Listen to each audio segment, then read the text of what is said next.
Olá, sejam bem-vindos a mais uma aula de Geografia do nono ano. Nós estamos na semana 6. Meu nome é Rander e eu vou estar aqui com vocês. O tema da aula, apropriação dos recursos naturais pelo ser humano.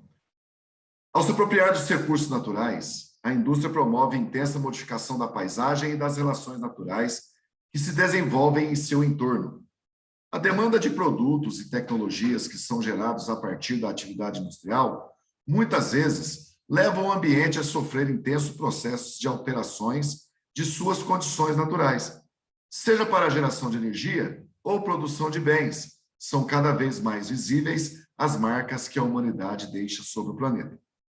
O acidente de Chernobyl. A usina nuclear de Chernobyl era localizada na cidade de Pripyat, na Ucrânia. Na época, era parte da União Soviética.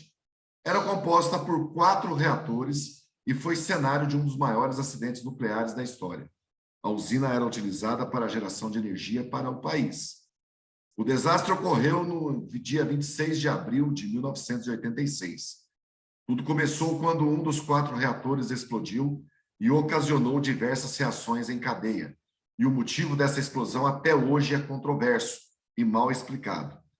Alguns afirmam que foi apenas uma falha dos operadores e outros atribuem falha no projeto das hastes de controle do reator. As hastes dos reatores são compostas por elementos, geralmente o cádmio, que tem tendência em absorver nêutrons e amenizar as reações no interior do reator.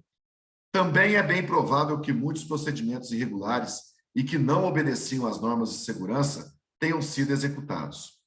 O relatório dos procedimentos feitos na data afirma que a equipe operacional planejou testar se as turbinas do reator Chernobyl 4 seriam capazes de gerar energia suficiente para manter as bombas do líquido de refrigeração funcionando, caso houvesse problemas de perda de potência, até que o gerador de emergência fosse ativado.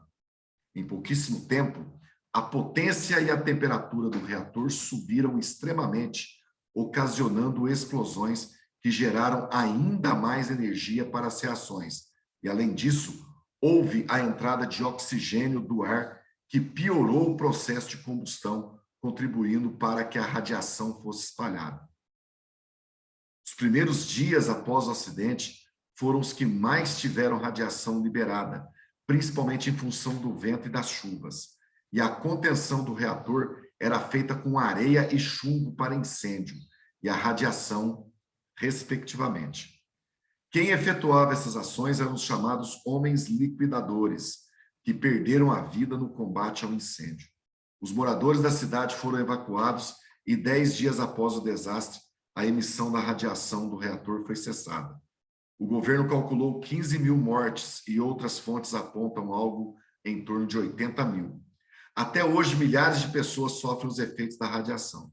Apenas nos anos 2000, a usina foi desativada e a área em torno da usina se tornou uma cidade fantasma que ainda está sob efeito radioativo. Outros países também relataram sofrer efeitos da radiação, como foi o caso da Dinamarca e da Itália. O reator 4 encontra-se em um sarcófago de concreto e aço. É assim que se chama o recipiente onde está guardado para evitar o espalhamento da radiação. O impacto das hidrelétricas. Enquanto os países mais desenvolvidos têm diminuído nas últimas décadas a construção de grandes hidrelétricas, nações em desenvolvimento começaram a construir, no mesmo período, barragens ainda maiores. É o caso do Brasil. Impactos ambientais, como o desmatamento e a perda da biodiversidade, e sociais, como o deslocamento de milhares de pessoas e prejuízos econômicos causados a elas, não têm sido levados em conta e incluídos no custo total desse projeto. Além disso, esses empreendimentos têm ignorado os cenários de mudança climática, que prevê a diminuição da oferta de água e, consequentemente, da geração de energia hidroelétrica. O alerta foi feito por pesquisadores da Michigan State University, nos Estados Unidos, em artigo publicado em 5 de novembro na revista Proceedings of the Nation, Academy of Science of the United States of America. Quando uma grande barragem é construída, o rio ajusante direção em que correm as águas de uma corrente fluvial, perde grande parte de espécies de peixes que são importantes para a população ribeirinha. Aquelas comunidades terão que conviver com a diminuição de sua atividade de pesca ao longo de 15 ou 20 anos, por exemplo. E esses prejuízos econômicos e sociais não têm sido incorporados no custo desses projetos, disse Mourão. Na Bacia Amazônica, por exemplo, onde está sendo planejada a construção ao longo de seus 6 milhões de quilômetros quadrados, de 147 barragens, das quais 65 no Brasil.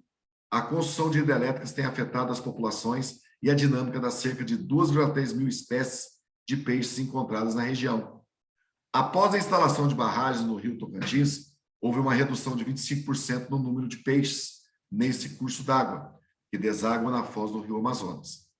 Na região da barragem de Tucuruí, o pescado diminuiu quase 60% imediatamente após a construção da barragem, e mais de 100 mil pessoas que vivem no entorno do rio foram afetadas pela perda da pesca, da agricultura de irrigação, por inundações e outros recursos naturais, destacam os autores do estudo.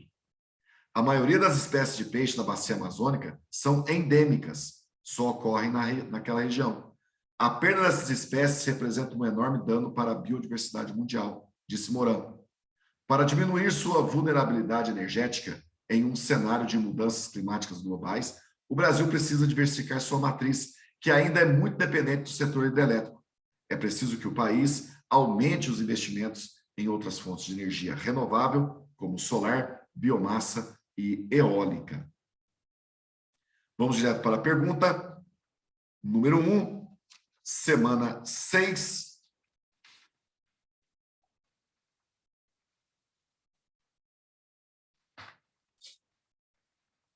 Apesar de ser uma fonte renovável de energia, não significa que seja ambientalmente imaculada. Alguns impactos ambientais prejudicam a fauna e a flora da área alagada, que constitui o reservatório. Destacam-se o alagamento das várzeas, o aumento do nível dos rios e da temperatura local.